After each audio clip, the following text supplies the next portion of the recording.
Hello and welcome back to Tomahawk Fab Works. As you can see, I'm having a starting problem. I installed the starter a long time ago, probably 30 years ago, and even though the car hasn't been run that much or driven that much since then, I'm just guessing that age and relocating the starter cables and all that stuff has put a strain on it. So I've got a new starter and thicker cables to carry more juice down to the starter. They're just going to get replaced. So that's what we're doing here. Let's do this. Get into this. So I got the old starter out, and as you can see, there is a significant difference between a standard GM starter and the newer, more modern high torque IMI performance starter. I watched a video on YouTube and there was a comparison by weight that this original GM setup is 18.5 pounds. And just lifting these, not quite half the weight, but this is significantly lighter. So that being said, I'm going to get underneath the car and compare these two fasteners I have here and see where we stand on thread depth, to see if I got to run and get a different bolt that provides me with more of the thread penetration I think I need, but I'm not sure of. I just got out from underneath the car, checked the thread depth, and this is adequate, I suppose.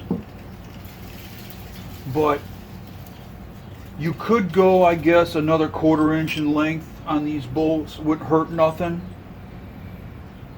I thought that the inboard hole went like right up into the block and that was the end of it, but you feel back behind and it kind of like goes in behind the torque converter there, and there's actually an exit to the other end of it. So I mean, for own peace of mind, I mean, you could go another 1/4 inch and that wouldn't hurt anything. Part of this may stick out at the other end. That just to me means you got complete and total thread engagement. But are these adequate? Probably so. But that being said, I may or may not go out and purchase Allen head screws like this that are 1/4 inch longer. That's like down the road from this installation. There's other things that need to be done beforehand.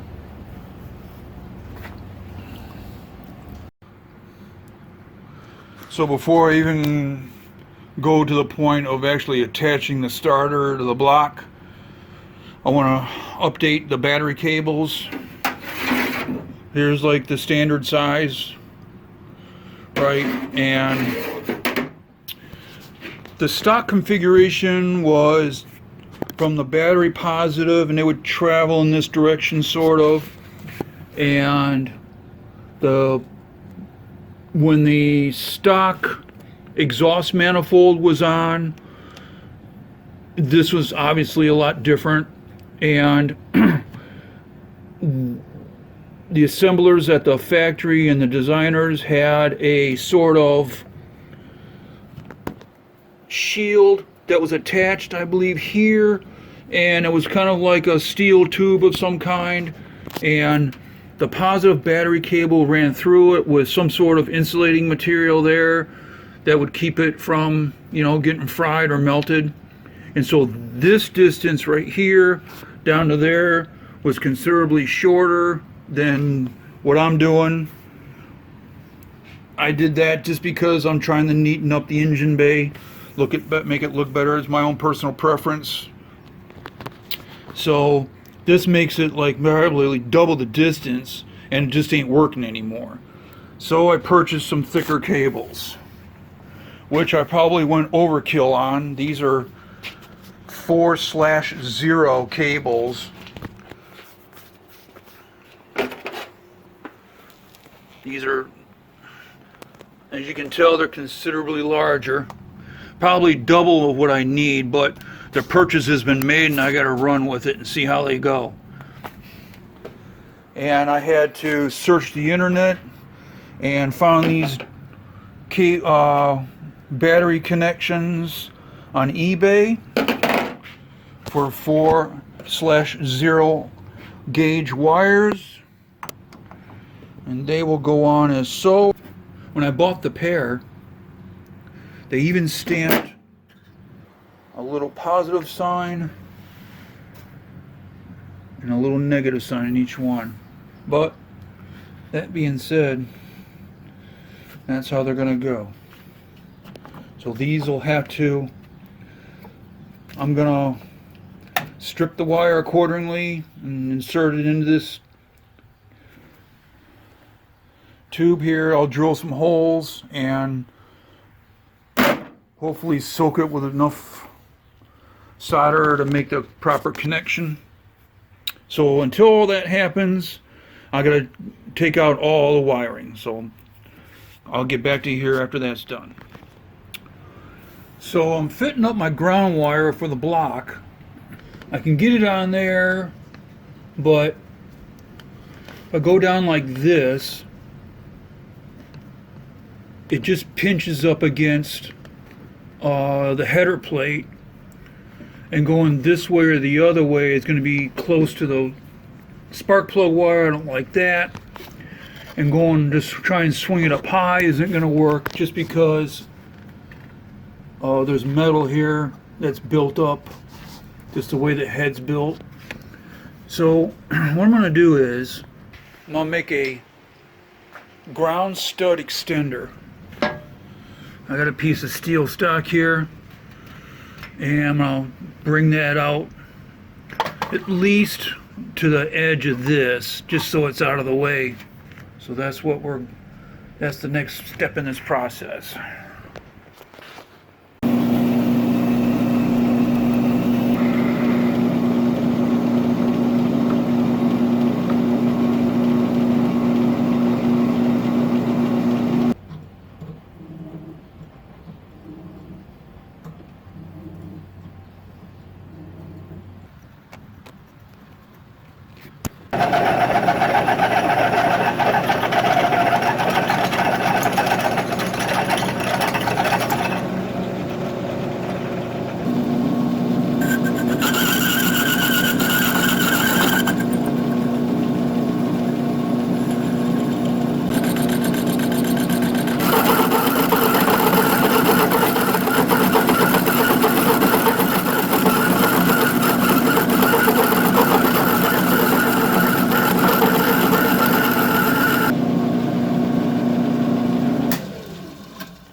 Perfect.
There you have it. One ground strap engine block extender.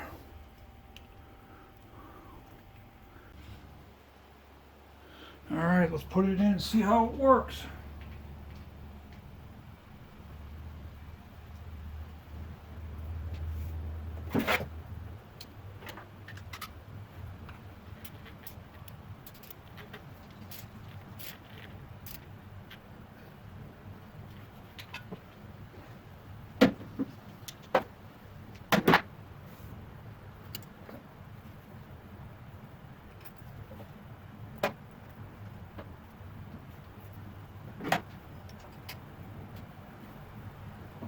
Don't need that on there no more.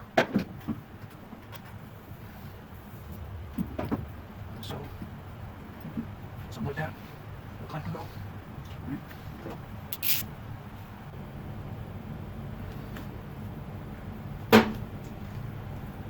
There you go.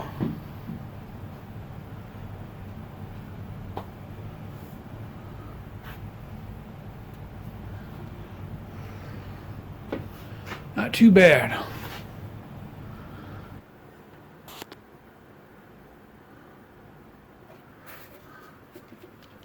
Seems solid as a rock. Moving forward.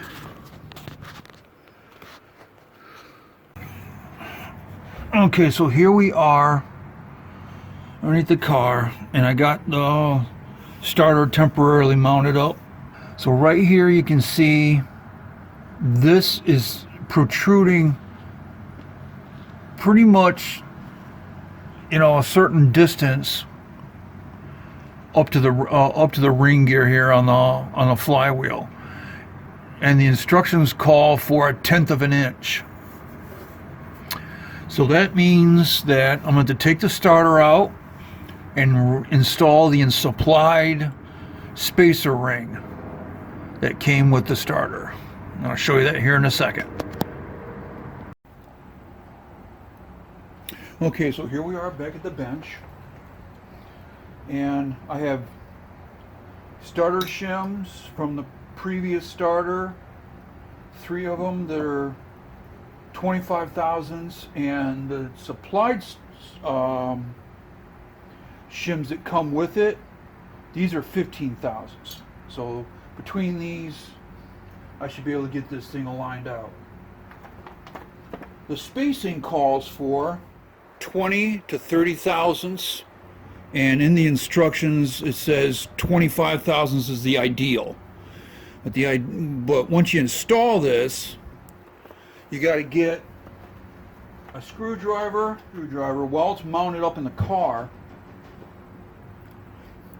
and you pry up on it as it is, you know, simulate engagement, and then you got to hold it in place somehow, and then finagle a feeler gauge while it's on the ring gear and take a measurement somehow.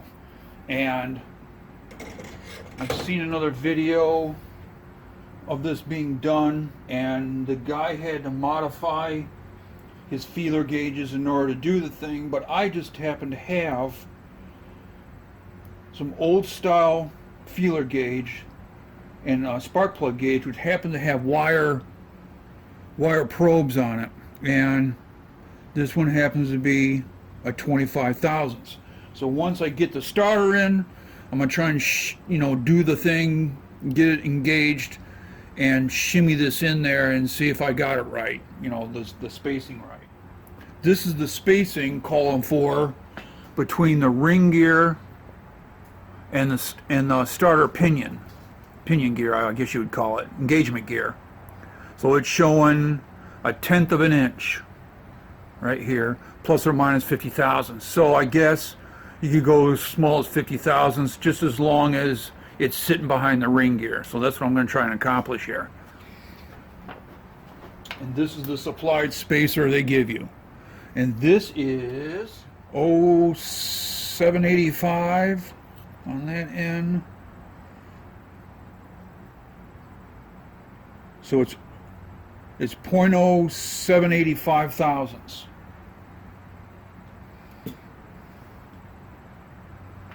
these are 25 thousandths, right? Yeah, so these are 24.5 to 25 thousandths each.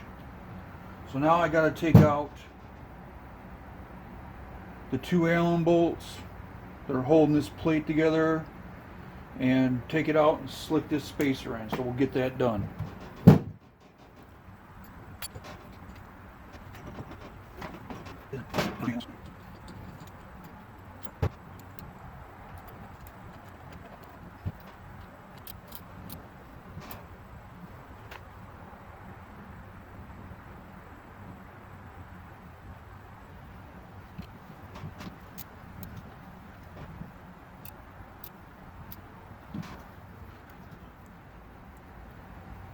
Okay, the spacer's in. That's what it looks like. Let's get underneath the car and check it out. So here we are back underneath. And now you can see there's a significant difference. It's definitely spaced behind the flywheel ring gear. So we're good to go in that aspect now. So I'm going to work on some wiring stuff at this point. Then we'll get this thing shimmed up and installed. So now I'm just like working out how the cabling is going to go on. And here's the new battery clamps. Just trying to give myself a possible slack adjustment here and there. You know, looking for the spacing here up by the radiator. Probably have to shorten this bolt up a little bit, because this is, you know, I don't want it like interfering with this right here, because we don't need that junk to happen. And, you know, just making sure when I make the cut to put this all together, you know, because once you do this, that's it. You know, I'll have to like order a whole new thing if I mess this up. So now we'll route the positive one and see how that looks.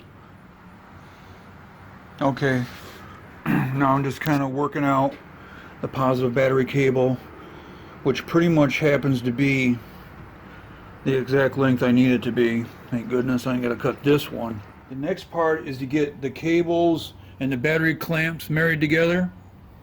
I measured and cut the ground, and when I did that, I knew this would be a little difficult, but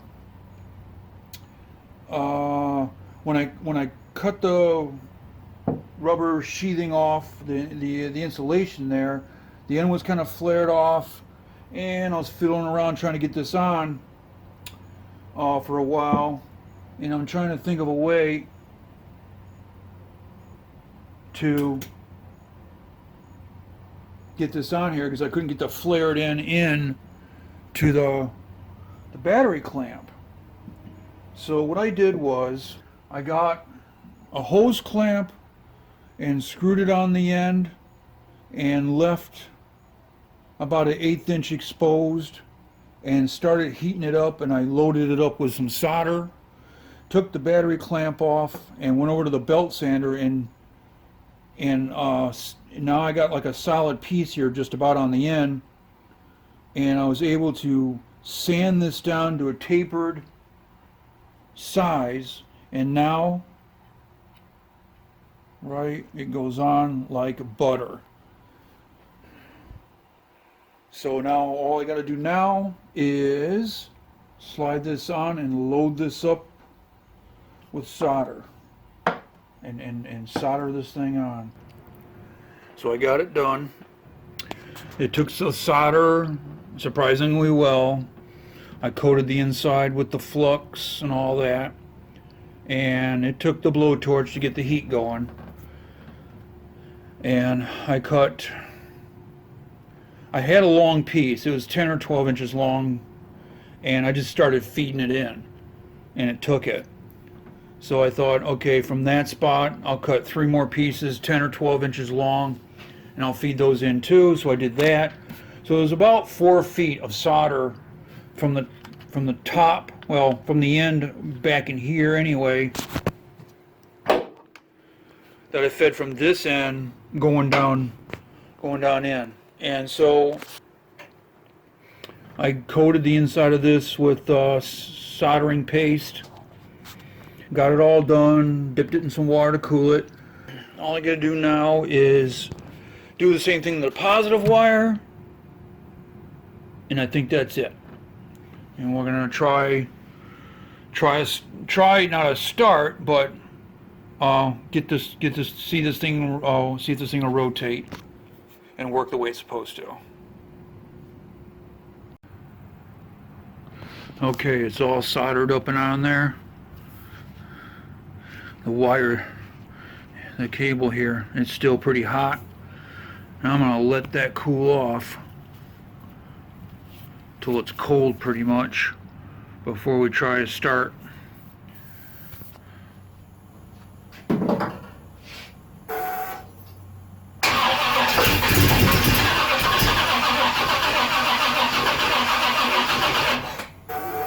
Okay, how about that? That's better than what we were doing before. Got any pressure yet? Nope.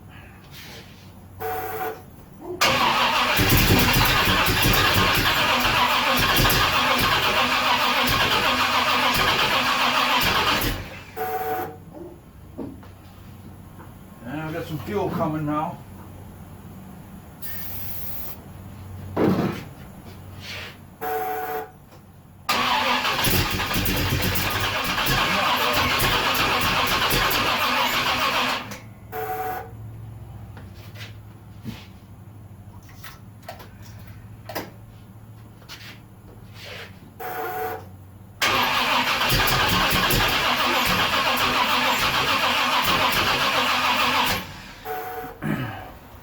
Okay, so the car didn't start, of course, but it seems that the starter is doing what it's supposed to do, and I got the spacing all correct, so at least that part of it's functioning. This is like what I was aiming for anyway. The problems I'm having is because that everything that's on this car was brand new in like the mid 1990s. And here we are 30 years later, and things are just old. And not only are they old, the products that I have on it, like the Excel Super Coil and the Malloy distributor that I have, those companies have been bought and sold and merged into other companies all along the way, them 30 years. So trying to get, I bought a new module for the distributor, and I got it through Amazon, and when I got it, it even said Malloy on it, but who knows like how good it is, where it was built. Was it built in China or what, some other country? Did they bother testing it correctly, all that kind of stuff? Because I think the engine was doing the same thing before when I had the other module in it. That I know I burned that one up. So I'm thinking about just buying something current, you know, that's like right now, like a new distributor stem from somewhere, and putting a new coil and distributor setup on it, just so I have something current and it's functional. If you made it to the end of the video, thanks for stopping by. Please like, subscribe, and share, and have a nice day.